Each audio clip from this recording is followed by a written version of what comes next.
Bismillahirrahmanirrahim. Assalamualaikum warahmatullahi wabarakatuh. Selamat pagi Bapak, Ibu, dan teman-teman lainnya yang berbahagia. Pertama-tama marilah kita panjatkan puji serta syukur kepada Allah Subhanahu wa Ta'ala karena telah memberikan rahmat, kesehatan, dan keselamatan serta kesempatan untuk kita menyampaikan sedikit materi presentasi ini. Adapun topik yang akan kami bahas adalah mengenai difusi dan diseminasi inovasi pendidikan. Perkenalkan, nama saya Birulai Nabila yang akan bertugas sebagai moderator pada presentasi ini. Saya akan membimbing jalannya presentasi ini. Adapun anggota kelompok saya ada Neng Ayu Pramesti dan Rahayu. Sedangkan rangkaian acara yang akan kita lewati adalah sesi pembukaan, penyampaian dan penyajian materi, serta penutupan. Baik, teman-teman langsung saja kita mulai ke sesi pertama adalah pembukaan oleh saya sendiri. Marilah kita mengucapkan bismillah bersama-sama. Bismillahirrahmanirrahim. Selanjutnya adalah penyampaian dan penyajian materi yang akan disampaikan oleh Neng Ayu dan akan dilanjutkan oleh materi kedua oleh Rahayu. Baik, untuk itu silakan dari pertama untuk menyampaikan materinya.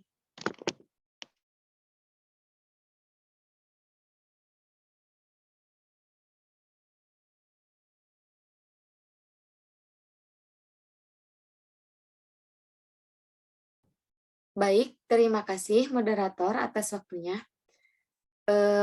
Materi yang akan saya sampaikan mengenai pengertian difusi, inovasi, dan diseminasi inovasi. Apa sih difusi inovasi itu?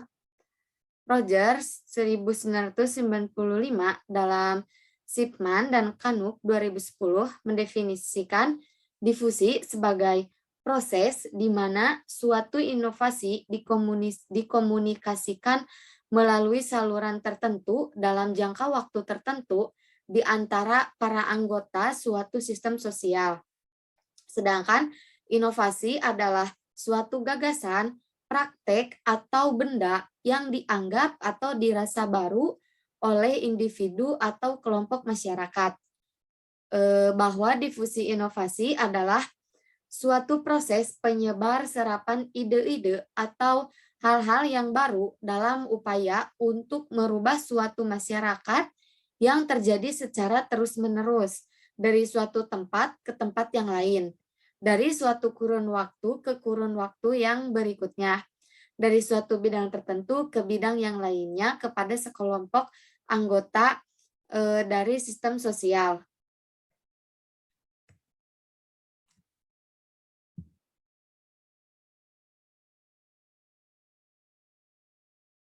Yang selanjutnya, diseminasi inovasi. Diseminasi berasal dari bahasa Inggris yaitu dissemination, yang artinya suatu yang ditujukan kepada kelompok target atau individu agar mereka memperoleh, timbul kesadaran, menerima, dan memanfaatkan informasi tersebut. Diseminasi adalah proses penyebaran inovasi yang direncanakan, diarahkan, dan dikelola.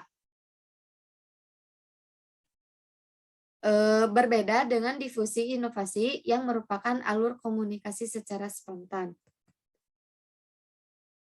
Mungkin sekian yang dapat saya sampaikan. Persilahkan kepada Rahayu untuk menyampaikan materi yang selanjutnya. Elemen difusi inovasi, menurut Rogers, bahwa proses difusi inovasi terdapat 4 elemen pokok, yaitu suatu inovasi, saluran komunikasi, jangka waktu, dan sistem sosial. Slide selanjutnya.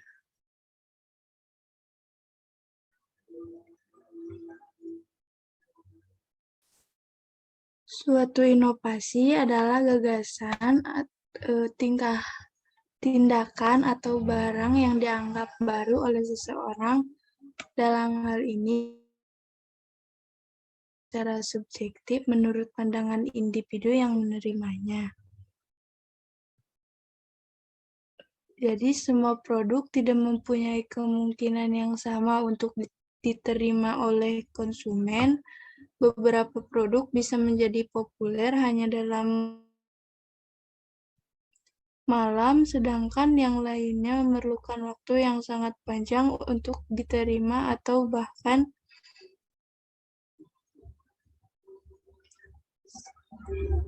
Yang lainnya memakan waktu yang sangat panjang untuk diterima, bahkan tidak pernah diterima secara luas oleh konsumen. Slide selanjutnya.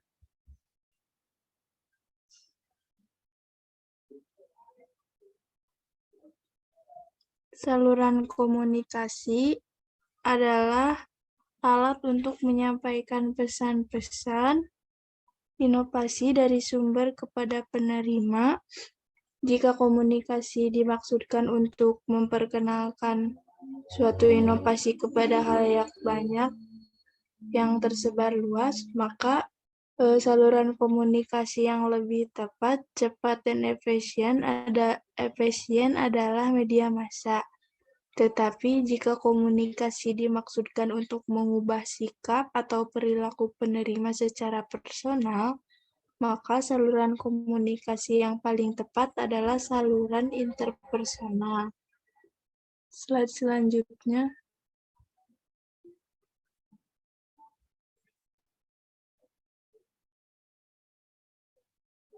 Yang ketiga ada jangka waktu, yakni proses keputusan inovasi dari mulai seseorang mengetahui sampai memutuskan untuk menerima atau menolaknya. Pengukuhan terhadap keputusan itu sangat berkaitan dengan dimensi waktu. Paling tidak, dimensi waktu terlihat dalam proses pengambilan keputusan inovasi. Keinovatifan seseorang relatif lebih awal atau lebih lambat dalam menerima inovasi, dan kecepatan pengadopsian inovasi dalam sistem sosial. Slide selanjutnya. Yang keempat ada sistem sosial, merupakan kumpulan unit yang berbeda secara fungsional dan terikat dalam kerjasama untuk memecahkan masalah dalam rangka mencapai tujuan bersama. Jadi sistem sosial itu adalah sejumlah kegiatan atau sejumlah orang yang mempunyai hubungan timbal balik relatif konstan. Hubungan sejumlah orang dan kegiatannya itu berlangsung secara terus-menerus.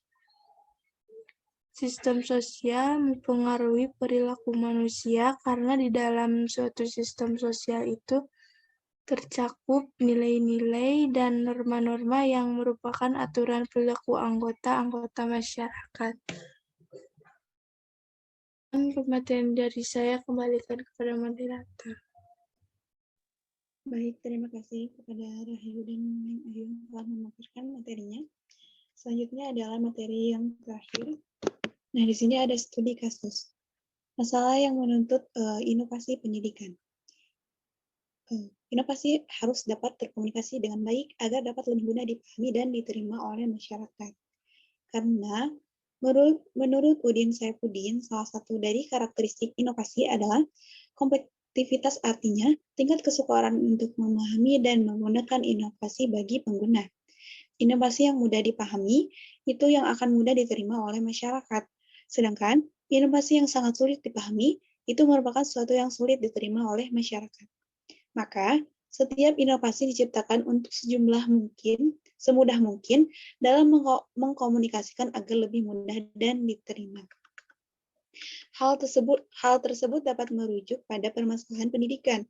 Adapun masalah-masalah pendidikan yang menuntut untuk inovasi pendidikan adalah berbagai sudut pandang karena sangat kompleksnya pendidikan di negara kita. Salah satu yang akan saya paparkan adalah permasalahan hal-hal berikut ini. Yang pertama adalah berbagai perubahan. Akhir-akhir ini dunia pendidikan diresahkan oleh merosotnya mutu hampir di semua jenjang dan jenis pendidikan dengan kebutuhan lapangan pekerjaan yang ada. Hal ini disebabkan oleh berbagai faktor. Antara lain, yang pertama ada kurikulum yang kurang mendorong siswa memiliki kompetensi. Lalu yang kedua adalah proses pembelajaran yang kurang efektif. Nah, menurut Tusman, hal tersebut harus ada solusi konkret dari seorang kepala sekolah, yaitu dengan cara memfasilitasi sekolah untuk membentuk dan memberdayakan tim pengembangan kurikulum, terutama pelaksanaan kurikulum KTSP, yang dimana setiap tingkat pendidikan harus menyesuaikan dengan kebutuhan dan menyiapkan dokumen-dokumen yang relevan dengan kebutuhan siswa. Nah, kualitas guru juga yang rendah karena kurangnya kesempatan pengembangan diri, serta bahan ajar yang terlalu padat dan tidak mampu membuat anak belajar yang tidak kondusif untuk mendorong semangat belajar siswa tersebut, serta sarana dan prasarana pendidikan yang kurang serta tidak mampu mengikuti perkembangan kebutuhan di lapangan. Selanjutnya adalah kualitas pendidikan. Masyarakat masih merasakan kenyataan bahwa mutu pendidikan kita yang belum memuaskan. Hal ini disebabkan oleh belum sepakatnya para penyelenggara pendidikan menetapkan standar mutu yang harus dicapai serta beberapa departemen penyelenggaraan pendidikan untuk mencapai kesepakatan tentang standar mutu tersebut. Salah satu indikasi bahwa mutu pendidikan kita masih rendah, yakni sangat kecilnya jumlah lulusan yang mampu memperoleh nilai yang baik, minimnya jenis keterampilan yang sesuai dengan kebutuhan lapangan kerja, sulit menembus pasar kerja tingkat nasional dan global, sehingga terjadi penumpukan kelompok pengangguran terdidik. Nah, yang ketiga adalah manajemen pendidikan. Manajemen pendidikan yang tersentralisasi membuat sekolah dan lembaga pendidikan aspiratif, membatasi kreativitas, ditambah lagi dengan yang tidak cerukul nasional dan semua itu dari siswa dalam yang sangat heterogen atau beragam. Hal tersebut merupakan sesuatu yang sangat mustahil dan tidak rasional. Dengan manajemen sentralistik, manajer-manajer pendidikan tak ubahnya sebagai robot yang selalu menunggu perintah, petunjuk pelaksanaan, petunjuk teknis dari pusat, dan perangkat pendidikan lainnya sebagai pelaksana yang bersifat pasif. Menunggu pemerintah dengan perasaan takut bersalah yang amat sangat menghadapi lapisan tersebut. Padahal, yang tahu tentang daerah-daerah yang sangat beragam itu adalah para pemilik daerah tersebut. Oleh karenanya, momentum otonomi daerah merupakan start point untuk melakukan perubahan tersebut dan bukan memusatkan lagi di daerah otonom. Dalam konteks ini, harus jelas maka kewenangan pusat dan mana kewenangan daerah, sehingga intervensi pusat tidak lagi mendominasi daerah otonom tersebut. Permasalahan pendidikan menuntut kita untuk senantiasa melakukan inovasi agar mengurangi bahkan menghapus segala permasalahan yang ada. Dari contoh berbagai permasalahan itu, penerapan dan mengkomunikasikan harus berjalan dengan lancar, dengan dapat melalui difusi dan diseminasi agar setiap permasalahan dapat terpecahkan dengan baik, serta semua dapat menerima dan memudahkan kita untuk melakukan inovasi. Alhamdulillah, presentasi yang telah disampaikan oleh kelompok kami telah selesai. Sedikit dan kurangnya hanya milik kita milik manusia, dan kelebihan itu hanya milik Allah Subhanahu wa Ta'ala. Sekian presentasi dari kelompok kami. Terima kasih kepada teman-teman dan Bapak Ibu yang telah mempersilahkan kita untuk menyampaikan materinya. Terima kasih. Sekian dari kelompok kami. Wassalamualaikum warahmatullahi wabarakatuh.